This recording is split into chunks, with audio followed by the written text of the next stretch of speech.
There's a quiet plan to hijack the US financial system legally. And they said it was a conspiracy until the orders got signed. Here's what you haven't been told. The US doesn't run on cash, it runs on debt. Nearly every dollar in circulation is loaned into existence, controlled by the Fed and big banks. They create the money, they set the rules, they collect the interest. You work, you save. They print more money, inflate your buying power away, and call it growth. US debt held by the public, $26.3 trillion. That's 97% of GDP. Our net negative position, $37 trillion.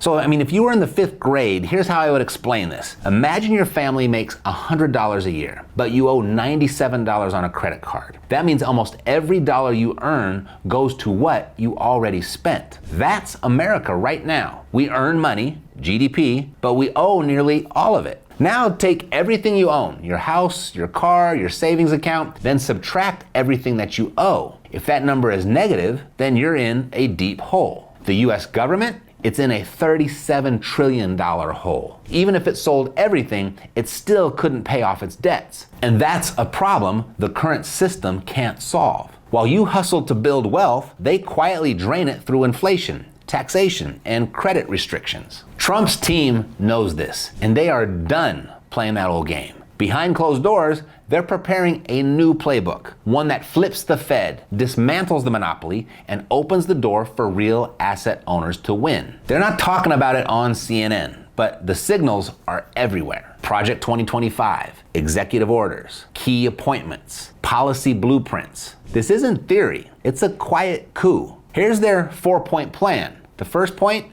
gold-backed currency. Trump allies are calling for a return to the gold standard. Project 2025 outlines a review of the Fed, possible elimination of its power, and backing the dollar with real assets. Now, Trump has publicly distanced himself from Project 2025, but the overlap between its proposals and his administration's actions suggest a strong alignment in their objectives. Trump called the gold standard wonderful. Economist Judy Shelton wants gold-backed treasury bonds. In fact, central banks around the world bought over 1,100 tons of gold in just 2 years, between 22 and 23. Why? Because fiat confidence is dying. Point number 2, Glass-Steagall 2.0. Trump's platform echoes a surprising ally, Elizabeth Warren, in calling for a 21st century Glass-Steagall Act. This law once separated traditional lending from Wall Street risk-taking. Repealed in 1999, financial crisis by 2008. Reinstating it would stop banks from gambling with your deposits. It'll bring back boring, it'll bring back stable. Third point, the national crypto strategy. Now, this isn't about creating a surveillance coin. Trump's orders promote a strategic Bitcoin reserve,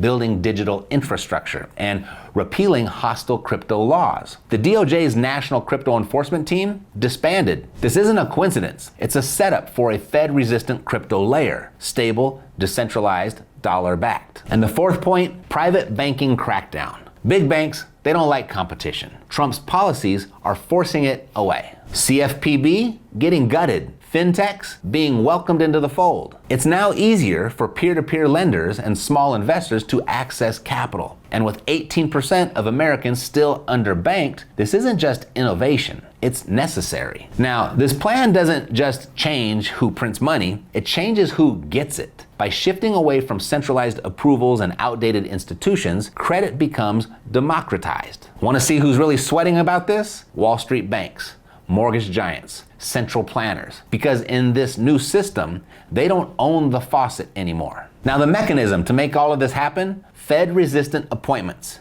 So Trump's picks, Shelton, Bowman, and Hill, are openly anti-Fed and pro-innovation. They're not just filling chairs, they're flipping the board. And then private credit expansion. Executive orders have been signed to encourage direct lending, private notes, P2P. Platforms like Fundrise and Ground Floor are already scaling. Banks are lagging behind while the new credit market opens to anyone with cash and creativity. And then real asset rewards. The tax code is being rewritten for real asset owners.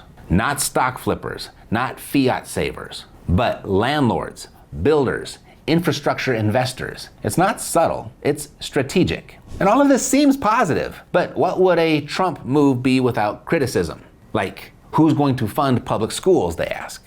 That's a valid question, but here's the reality. Over 170 countries already run on consumption tax models, VAT. In Florida, a 12% sales tax is proposed to replace property tax and still fund these services. And it works because people get to choose how much tax they pay based on what they consume. Now, it's not perfect, but it's more transparent, more accountable, and more fair. This is just deregulation to help billionaires, they say. Actually, it's about breaking the monopoly billionaires already benefit from. When the Fed controls access to money, only Wall Street insiders win. This shift opens the door for regular people to access private lending, peer-to-peer platforms, and real ownership, not just brokerage accounts and index funds. Sales tax hurts the poor more than the rich, the majority thinks. Well, that's only true if you don't control your spending. A system that taxes what you buy, not what you earn, actually gives you a choice. If you want to pay less tax, save more,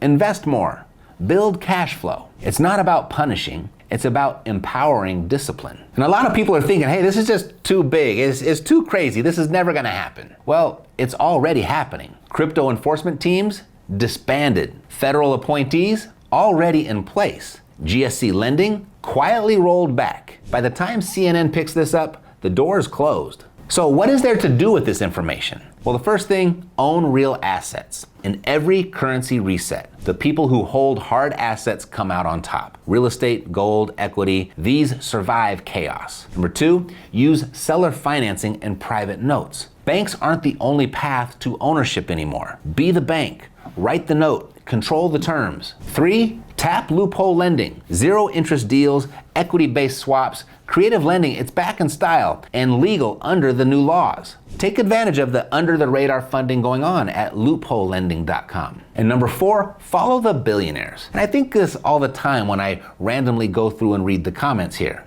Like crypto is a scam, yet every major financial institution has a crypto department now. And our own country is about to build a sovereign wealth fund based on Bitcoin. Or real estate's gonna crash, don't listen to this guy, you'd be a fool to buy real estate now. Yet, the smartest money in the world is buying as much as they possibly can right now. Trump's team and his billionaire backers are already there, moving away from stocks and into sovereignty-based assets. But no investment is without risk, right? So where's it at? Well, if this plan works and you're unprepared, you'll be locked out. If it fails, you'll still be crushed under the old regime. Either way, the middle gets squeezed unless they act. This isn't a headline, it's a blueprint, a legal takeover of the money system. And if you're paying attention, you can use it to your advantage. The Fed is being bypassed, the rules are changing, and those who move early don't just survive change, they profit from it. If you want to see how we're using this in real estate and how to fund deals with 0% money, check the link below for this thing that we're doing in Vegas this month.